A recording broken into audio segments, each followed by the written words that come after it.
Hey, how's it going? I want to make this strategy guide on how to become a better PUBG player on the Xbox specifically. I've got 9 wins so far. It's only been a little over 3.5 weeks, not quite 4 weeks yet. So here, what I'm doing here, I lined up the plane to see where the plane is headed to, and I was trying to mark where I thought the plane was going to fly by. So one way to get into the top 10 is actually parachute as far away from the plane as possible. That way you can get as much loot as you can. So that's what we're doing here. I marked this. It's really far, and I knew it was going to be just a stretch too far, but I figured we had a better shot of getting the best loot. You also have to pick a place that you and your squad everyone can get enough loot. So we're heading this way.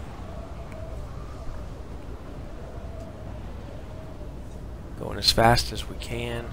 I think we're going to speed the video up a little bit. You don't need the whole parachuting down. But also, one tip to keep in mind is you always need to try and remember what was the flight path for the plane. And the reason that's important is if you get to an area that is just saturated with people and you're wanting to survive, change your area, find a vehicle, and go to another area that was further away than the flight path. That way, you've got time to get the guns that you need.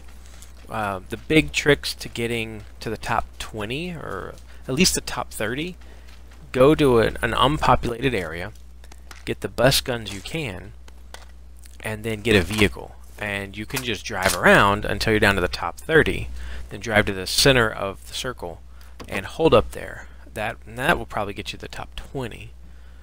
So then we'll talk about some other strategies on how to get past the top 20. Anyways, what's going on here is Toxic Pineapple was in one building, I'm in this building. We knew some guys did land somewhat close to us, so we were kind of trying to grab any kind of gun as fast as we could. We didn't really want to engage him, but it happened to him. He says he's in trouble, so I'm about to run. I'm going to drop everything to go help him. I don't want him taken out so soon. So here's what my strategy was. I was like, if he was bringing them to me, it's right here. I realize he's not in the building yet. So actually, I'm going to go up here and stop in this bush, and I just wait here. Because if someone's following him, I want them to think about him and not the ambush that's about to happen. And this is actually perfect. I have no idea who's standing there. And I don't finish him off. Toxic does. But I did realize, he didn't go down all the way, so he's got a teammate around here. So what I am doing is I am on high alert. Like, where's his teammate? He is not going to be happy that his partner just got downed this early in the game. I think we're in the first 3 minutes. So I'm just watching out, listening, trying to listen as closely as I can. If you haven't watched my other tips video on buying a headset, stop playing this game. Order a headset from Amazon right now. Anyways, I'm just listening here. And I'm hiding in the bushes, and I've changed bushes because I figured the buddy probably told him, hey, he was hiding in the bushes, he took me out. Letting Toxic do what he needs to do. And then I spot his buddy. There he is. Came from a different direction. Easy second kill right here. We're on our way. We've got all these houses. Alright, so this is a little bit later. We actually got a 3-man squad here. So, what's important about this particular area is to get to the top 20, we were driving around, we found the center of the circle, and that's where we held up at. So I knew if it started to condense down, we should be safe for a couple more, shrinkage of the collapsing of the circle. The other thing here, I was kind of waiting until these guys got into a firefight. I wanted to try and pick them off, but I didn't know where the shots are coming from. So I'm hoping whoever's engaged them is keeping them paying attention to if they're being sniped. Finally get that guy down. Another interesting thing is I see them underneath the vehicles. I just start taking them out from underneath.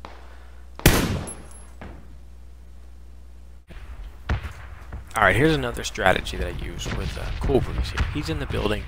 He's been firing his gun, getting the attention of these other two guys that we know landed here. So what I'm doing is I'm trying to flank them, figure out exactly where they're at. I see that guy up in that door. So I take a couple shots at him. I'm trying to wait until I can get a good headshot. I do miss him though.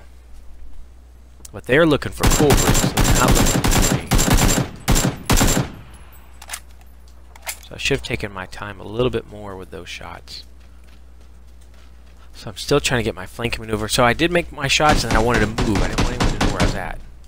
Cool Breeze goes down and I thought, oh no, we've got to save him best I can. So I'm watching and I see those shots. I'm like, okay, they're going to go try and finish him off. So I wanted to get into a position where I could take them out before they kill him. So that's what I'm doing right here. And sure enough, boom, they fall into the trap.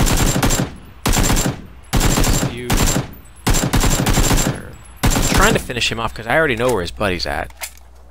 But I knew his buddy was going to be active. There he is. Boom. Get the 2 kills. Save my partner.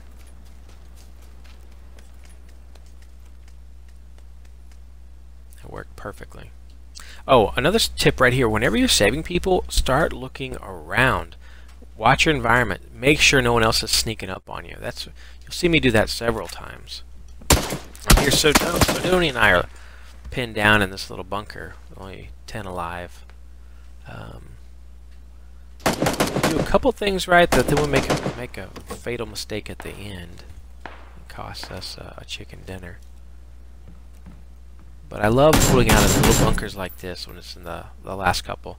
Watch, I'm going to shoot to the left to try and scare the guy going to the right, and it actually works. And he pokes his head out, boom.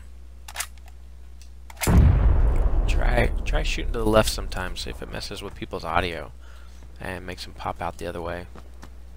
So here's the fatal mistake. So I usually always pick the next location. I'm always thinking ahead, like where are we going to go? Well, Sidonian takes a run for it, just trying to get in the circle, but that's not my goal. Then I don't want to leave my partner hanging, so I sort of follow him, but all these shots are like, oh, what is he doing? I would have run to the right and gone to the hill. And that's what I end up starting to do, but he starts taking fire, so I try to save him. Just trying to give him a little bit of cover. I start getting hit, so I thought, alright, I'm going to go back to my original plan, because I don't like Sidonian's location right in front of me, and it's all over with. It's just, I don't know, that got messed up, so we changed strategies later on. You'll see how we do that. So right after that loss with Sidonian, I totally change up how I want to look at things. Right now I'm playing support role here. They both have 4x scopes. I only have this holographic. So I am not wanting to engage them. I'm just kind of watching their backs, giving them a chance to take off those guys. So it's always important to know what role you're trying to fill for the group. And I just don't want anyone sneaking up on us. And I want to take a peek up here because I know I'm trying to figure out where's going to be the best place for us to end up. I don't usually take a vehicle in the last 15, but this was still a pretty big circle, and I wanted to get to the top of the hill as fast as we could so we could be looking down on everybody. So I come around, I pick both of them up.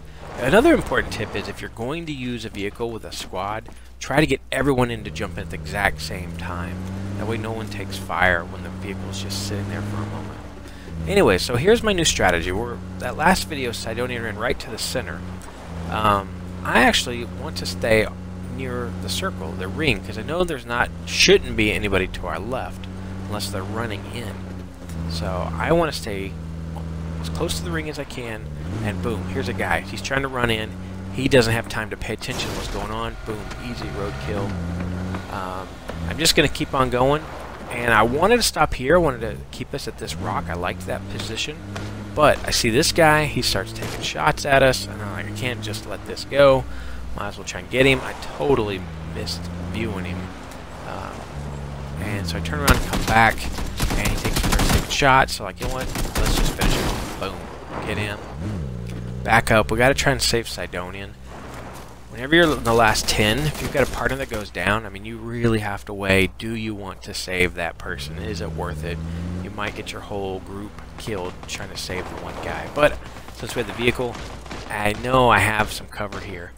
So notice again that I'm looking around, trying to see is anyone sneaking up on us. And I did see some guys, and I'll see them again. I didn't see them until I just now rewatched the video, but I'm about to spot them. So in my last video, I mentioned you got to pay attention to, or think about the redraw. So look at this. These two guys think that no one can see them, but the grass is not rendered there. So I call it out to the group, and we start picking these guys off. Like, hey, you know what? Now I actually went for the guy who was on the right as opposed to the guy who was on the left, because I had a feeling the guy on the left might be able to get behind the cover, but the guy on the right would have more shots to be able to take him out. So that's why I took him out. I let my guys with the snipers try and pick off the guy who's crawling. So I call them back into the Jeep because the circle's moving again. I see that guy there, but I was like, oh, I don't want to run him over. I'd have to go outside the circle. Might as well let him run for his life. So, guys. And I let my buddies flank from the left. I go around the right. That guy's just sandwiched. So I laid down. I didn't know if the guy at the tree was still alive until, boom, we got the chicken dinner. Anyways, those are just a few advanced tips on the way I think and how I've won 9 matches in the last 3.5 weeks. Anyways, I hope that helps you guys.